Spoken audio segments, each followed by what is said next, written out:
Chalala police દ્વારા fire safety અંગે checking હાથ ધરવામાં આવ્યું હતું। રાજકોટની ઘટનાને પગલે અમરેલી જિલ્લા તંત્ર એક્શનમાં આવ્યું છે। રાજકોટની ઘટના બાદ જિલ્લા વહીવટી તંત્ર દ્વારા આપવામાં આવેલી સૂચનાને ધ્યાને રાખી ચલાળામાં શોપિંગ મોલ, હોટલ, બેંક વગેરે બિલ્ડિંગોમાં ફાયર સેફટીને લઈને ચેકિંગ હાથ ધરવામાં આવ્યું હતું।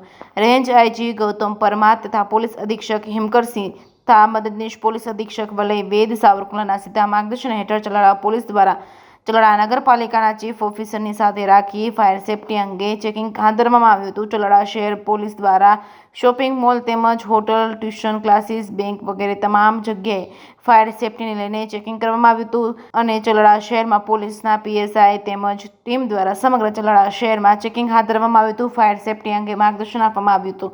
ફાયર સેફટીને લઈને અમરેલી તંત્ર દ્વારા હવે બાદ નજર રાખવામાં આવશે। આ કામગીરી હેડ કોન્સ્ટેબલ ભગીરથભાઈ તાદલ, રાઘવજીભાઈ સિંધવ, પોલીસ કોન્સ્ટેબલ દીપુભાઈ વાળા, પોલીસ કોન્સ્ટેબલ શિવરાજભાઈ કામડિયા તેમજ સ્ટાફ દ્વારા કરવામાં આવેલ છે। જે કેસની ગુજરાતી સાથે બિપિન રાઠોડ, ચલાલા।